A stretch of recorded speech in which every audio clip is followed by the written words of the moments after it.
নমস্কার, তনুর গল্প সম্ভারে আমি তনুশ্রী তোমাদের আবারও স্বাগত জানাই। আমার আজকের গল্প শিশু সাহিত্যিক উপেন্দ্র কিশোর রায়চৌধুরীর একটি ছোট গল্প, বানর রাজপুত্র। গল্পটি শুনতে তোমাদের ভালো লাগলে তাহলে একটা লাইক, শেয়ার অ্যান্ড সাবস্ক্রাইব অবশ্যই করো।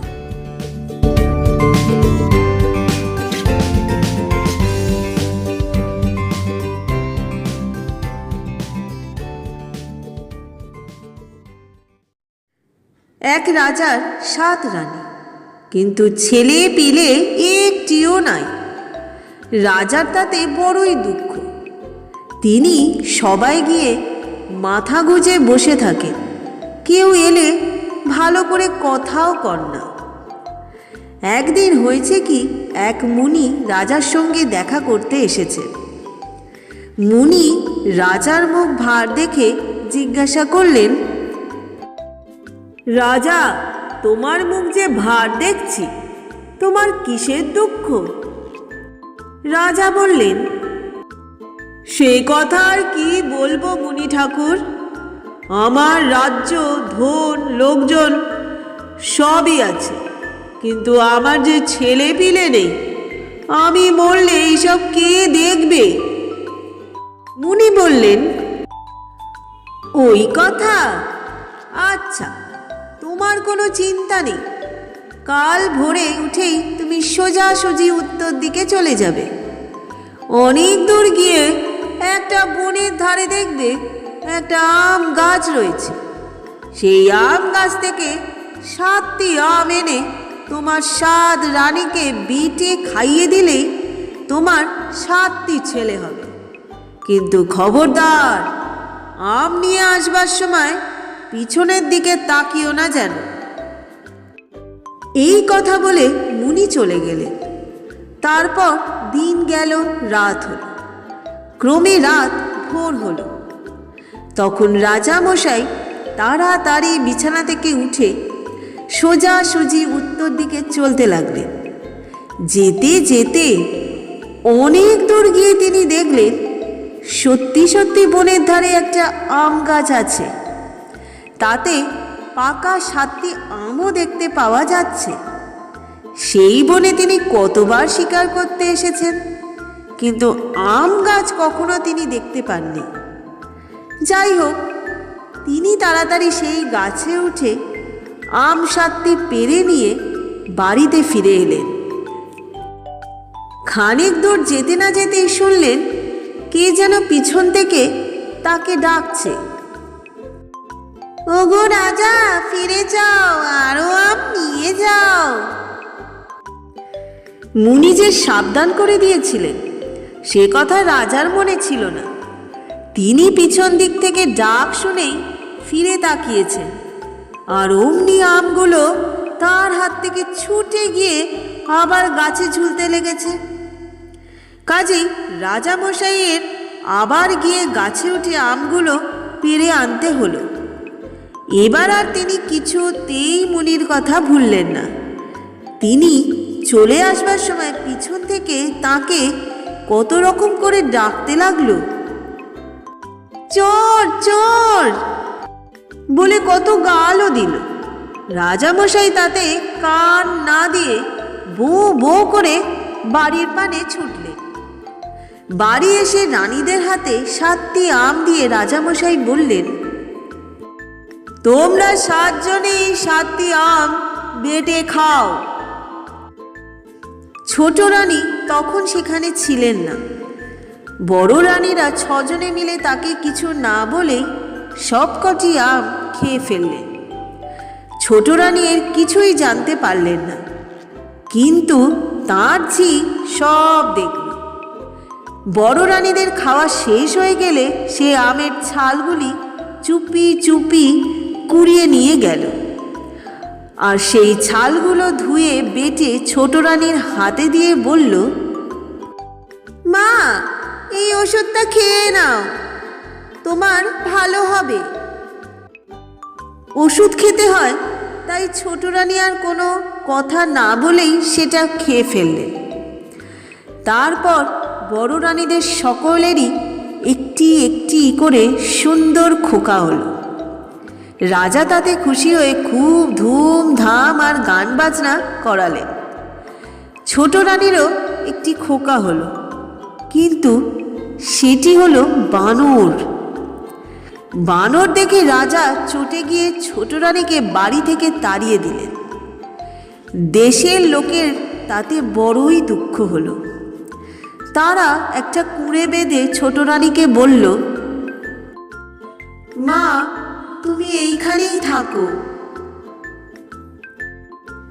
সেইখানে ছোট রানী থাকে। বানরটি সেখানে থেকে দিন দিন বড় হচ্ছে। সে মানুষের মতো কথা কয়, আর তার এমনই বুদ্ধি যে কোনো কথা তাকে শিখিয়ে দিতে হয় না। যখন যে কাজের দরকার অমনি সে তা করে। সারা দিন সে গাছে গাছে ঘুরে বেড়ায়, যেখানে যে ফল দেখে তা খায়। খুব ভালো লাগলে মার জন্য নিয়ে আসে। তাকে কেউ কিছু বলে না। কারুর গাছের ফল খেতে গেলে সে ভারী খুশি হয়, ভালো ভালো ফল দেখিয়ে দেয়। তার বুদ্ধি দেখে সকলে আশ্চর্য হয়ে যায়। এমনই করে দিন যাচ্ছে। বড় রানীদের 6টি ছেলেও এখন বড় হয়েছে। তারা বানরটিকে যার পর নাই হিংসা করে। সে তাদের সঙ্গে খেলা করতে গেলে তাকে মেরে তাড়িয়ে দেয়। তারপর একদিন বানরটি দেখল যে বড় রানীদের ছেলেদের জন্য মাস্টার এসেছে। তারা পুঁথি নিয়ে তার কাছে বসে পড়ে। তা দেখে বানর গিয়ে তার মাকে বলল, মা, আমাকে পুঁথি এনে দাও, আমিও পড়ব। মা কাঁদতে কাঁদতে বললেন, হায় বাছা, কি করে পড়বে? তুমি যে বানর। বানর বলল, সত্যি মা, আমি পড়ব। তুমি বই এনেই দিয়ে দেখো, তুমি আমাকে পড়াবে। বানরের এমনই বুদ্ধি, যে বই পায় সে 2 দিনে পড়ে শেষ করে ফেলে। সে 2 বছরে মস্ত পণ্ডিত হয়ে উঠল। বড় রানীদের ছেলেরা তখনও 2-3 খানি বই পুঁথি শেষ করতে পারেনি। রোজ খালি মাস্টারের বকুনি খায়। এইসব বকুনি শুনে রাজা একদিন বললেন, বটে, বানরের এমনই বুদ্ধি, নিয়ে এসো তো তাকে, আমি দেখব। বানরের কিছুতেই ভয় নেই। রাজা ডেকেছেন শুনে সে অমনি তার কাছে উপস্থিত হলো। তাকে দেখে আর তার কথাবার্তা শুনে রাজার এমনই ভালো লাগলো যে তিনি আর কিছুতেই ছোট রানীকে কুঁড়ে ঘরে ফেলে রাখতে পারলেন না। বাড়িতে আনতেও ভরসা পেলেন না, পাছে বড় রানীরাও কিছু বলেন। তাই তিনি ছোট রানীকে রাজবাড়ির পাশেই একটি সুন্দর বাড়ি তৈরি করে দিলেন। সেই বাড়িতে তখন থেকে ছোট রানী তার বানর নিয়ে থাকেন। টাকা কড়ি যত লাগে রাজার লোক এসে দিয়ে যায়। লোকে তার বাড়িটাকে বলে বানরের বাড়ি। এইসব দেখে বড় রানীদের ছেলেরা বানরকে আরও বেশি হিংসা করতে লাগলো। একটু একটু করে ছেলেরা বড় হয়ে উঠল। সকলে রাজাকে বলল, রাজপুত্রেরা বড় হয়েছে, এখন এদের বিয়ে দিন। রাজা বললেন, তাদের দেশ বিদেশ ঘুরতে দাও। তারা নানা জায়গা দেখে নানা রকম শিখে টুকটুকে 6টি রাজকন্যা বিয়ে করে আনুক। সকলে বলল, বেশ বেশ, তাই হোক।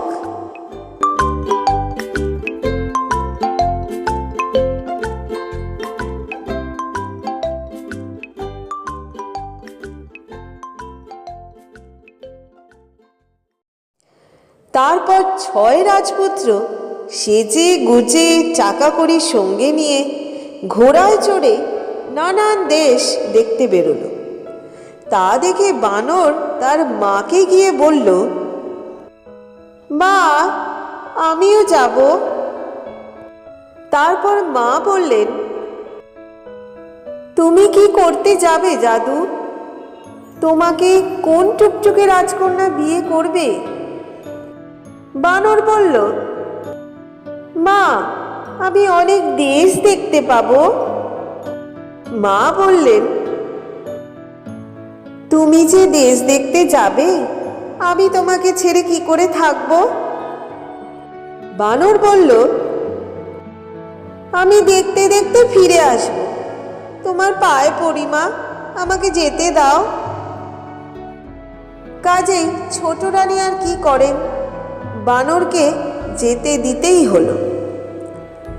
6 রাজপুত্র ঘোড়ায় চড়ে যাচ্ছে।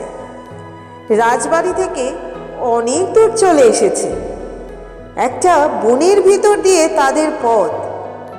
সেই পথ চলতে চলতে তাদের নানা রকম কথাবার্তা হচ্ছে। এমন সময় বনের ভিতর থেকে বানর বেরিয়ে এসে বলল, দাদা, আমিও এসেছি, আমাকেও সঙ্গে নিয়ে চলো। তাতে রাজপুত্ররা যার পর নাই রেগে বলল, বটে রে, তোর এত বড় আস্পর্ধা! আমরা রাজকন্যা বিয়ে করে আনতে যাচ্ছি বলে তুইও তাই করবি? দাঁড়া, তোকে দেখাচ্ছি। এই বলে তারা বানরকে মারতে মারতে আধ মরা করে একটা গাছে বেঁধে রেখে চলে গেল। সেই বনে ছিল এক দল ডাকাত। তারা দেখল যে 6 জন রাজপুত্র ভারী সাজ করে টাকা কড়ি নিয়ে ঘোড়ায় চড়ে যাচ্ছে। দেখেই তো তারা মার মার করে চারিদিক থেকে তাদের ঘিরে ফেলল। রাজপুত্রেরা ভয়েই জড়সড়। তলোয়ার খোলবার কথা আর তাদের মনেই নেই। তাদের টাকা কড়ি, ঘোড়া, পোশাক সব শুদ্ধ তাদের হাত পা বেঁধে নিয়ে যেতে তাদের 2 মিনিটও সময় লাগলো না। রাজপুত্রদের ধরে নিয়ে খানিক দূরে এসেই ডাকাতেরা দেখল পথের ধারে একটা বানর বাঁধা রয়েছে। তাকেও তারা সঙ্গে নিয়ে চলল। বানর যেন তাতে বেশ খুশি হয়ে লাফিয়ে লাফিয়ে তাদের সঙ্গে যেতে লাগলো। তা দেখে ডাকাতেরা ভাবল বুঝি কারোর পোষা বানর, কাজেই তাকে আর তারা তেমন করে বাঁধল না। সেই বনের ভিতরই ডাকাতদের ঘর। সেদিন তাদের বড্ড পরিশ্রম হয়েছিল, তাই রাজপুত্রদের নিয়ে স্যার সময় করে ঘরে ফিরে এসে বাদর শুদ্ধই 6টি ভাইকে একটা জায়গায় ফেলে রেখে তারা খাওয়া দাওয়া করে ঘুমিয়ে পড়ল। যখন খুব করে তাদের নাক ডাকতে লেগেছে, তখন বানর চুপি চুপি তাদের নিজের বাঁধন দাঁত দিয়ে কেটে তাড়াতাড়ি গিয়ে রাজপুত্রদের বাঁধন খুলে দিয়েছে। তখন আর তারা বানরকে ফেলে যাবে কোন লাজে? কাজেই তাকেও সঙ্গে করে জিনিসপত্র নিয়ে ঘোড়ায় চড়ে অমনি তারা প্রাণপণে ছুট দিল। ডাকাতেরা কিছুই টের পেল না। ডাকাতদের ওখান থেকে পালিয়ে রাজপুত্রেরা প্রাণপণে ঘোড়া ছুটিয়ে যেতে লাগল। ভোরের আগে আর তারা কোথাও থামল না। সকালে তারা দেখল যে তারা ভারী চমৎকার একটা শহরে এসে উপস্থিত হয়েছে। সে খুব বড় এক রাজার দেশ। তার বাড়ি দূর থেকে দেখা যাচ্ছে, যেন একটা ঝকঝকে সাদা পাহাড়। 6 রাজপুত্র সেই বাড়ির কাছে গিয়ে টক টক করে ঘোড়া হাঁকিয়ে তার ভিতরে ঢুকে পড়ল। দারোয়ানেরা তাদের পোশাক আর ঘোড়ার সাজ দেখে জড়সড় হয়ে দাঁড়িয়ে তাদের সেলাম করল, আর কিছুই বলল না। বানর কিন্তু জানে যে সে সেখানে গেলেই তাকে ধরে ফেলবে, তাই সে রাজবাড়ির পিছনের দিকে গিয়ে খিড়কি পুকুরের ধারে শুয়ে পড়ল।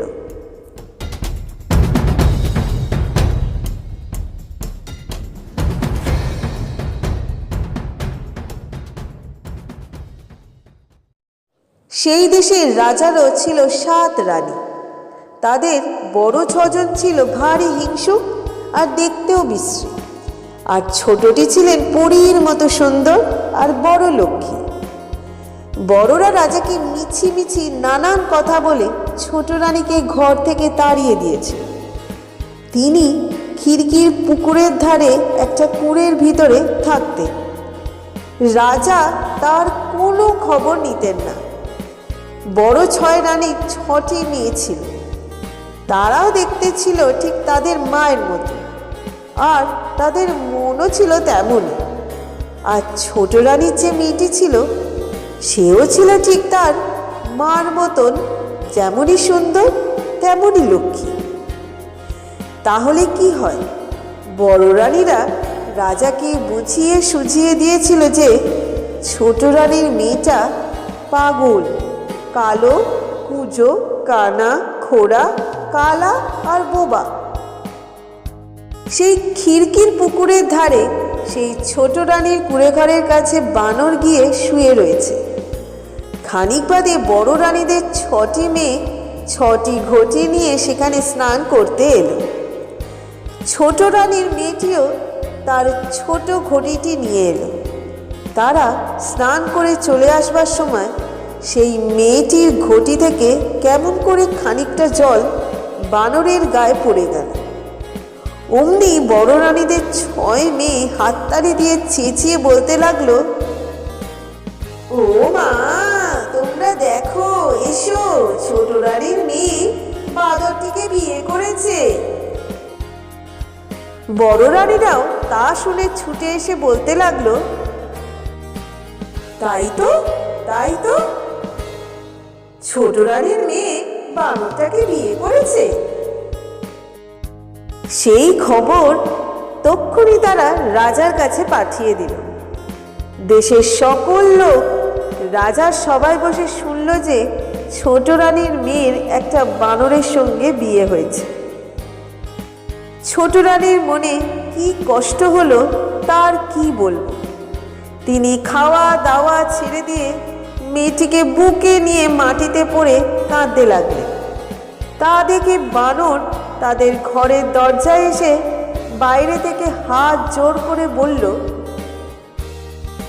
মা, আপনি কাঁদবেন না, ভগবান যা করেন ভালোই করেন, এর থেকেও আপনাদের ভালো হতে পারে।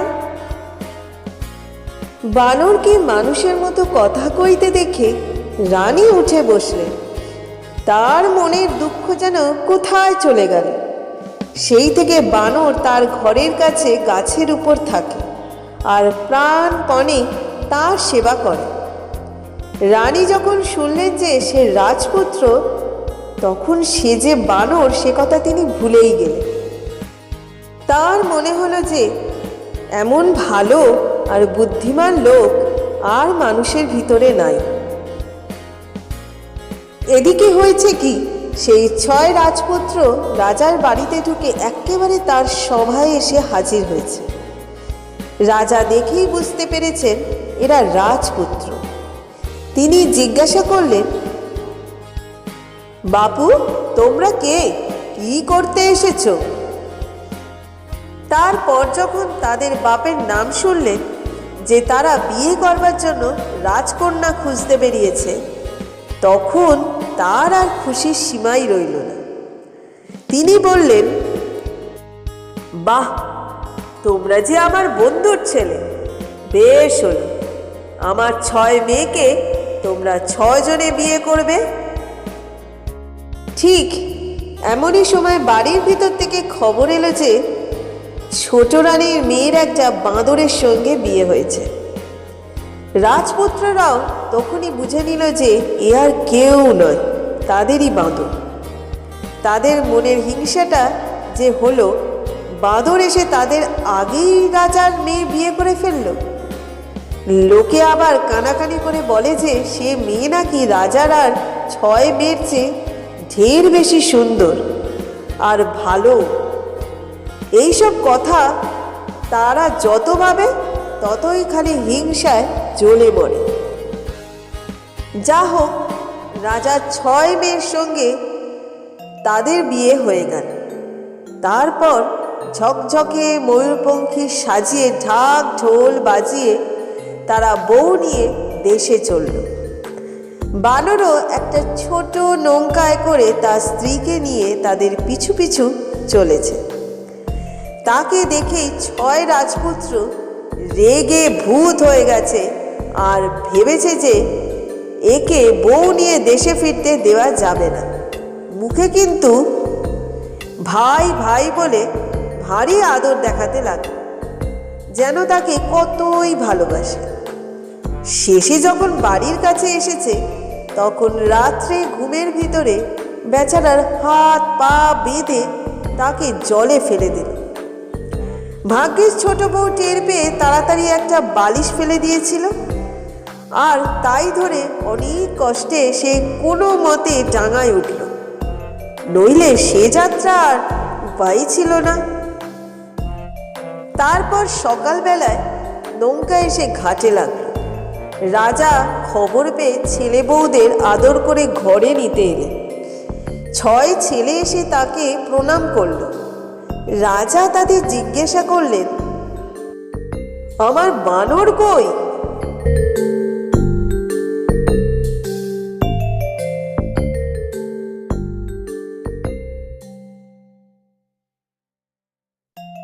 তারা বলল, সে জলে ডুবে মারা গিয়েছে। বানর তো মরেনি, সে নদীর ধারে ধারে তাদের আগেই ঘাটে এসে গাছের আড়ালে লুকিয়েছিল। ওরা সে জলে ডুবে মারা গেছে বলতেই বানর আড়াল থেকে বেরিয়ে এসে রাজাকে প্রণাম করে বলল, আমি মরিনি বাবা, ওরা আমার হাত পা বেঁধে আমাকে জলে ফেলে দিয়েছিল। আমি অনেক কষ্টে বেঁচে এসেছি। তখন তো রাজপুত্রদের মুখ চুর। রাজা ভয়ানক রেগে তাদের বললেন, বটে তোদের এই কাজ? দূর হ তোরা আমার দেশ থেকে, আর তোদের মুখ দেখব না।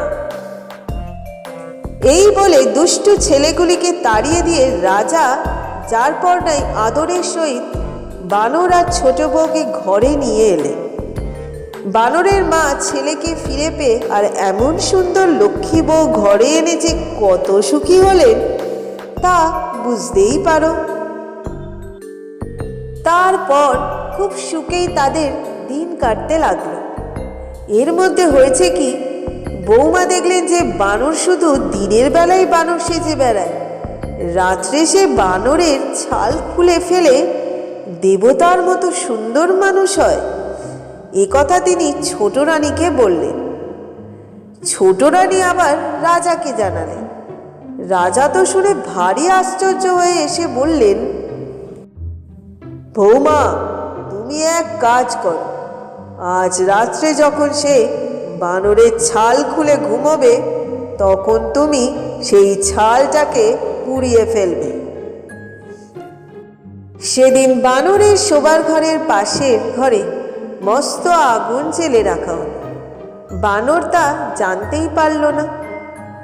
তারপর রাত্রে যেই ছাল খুলে রেখে সে ঘুমিয়েছে, অমনি রাজকন্যা চুপি চুপি নিয়ে সেটাকে সেই আগুনে ফেলে দিয়েছে। সকালে বানর উঠে দেখে তার ছাল নেই। তখন সে তো ধরা পড়ে গিয়ে খুবই ব্যস্ত হলো, কিন্তু ব্যস্ত হয়ে কি হবে, আর বানর হবার জো নেই। দেখতে দেখতে সেই খবর দেশময় ছড়িয়ে পড়ল, আর ছেলে বুড়ো সকলে ছুটে এসে সব শুনে ধেই ধেই করে নাচতে লাগলো।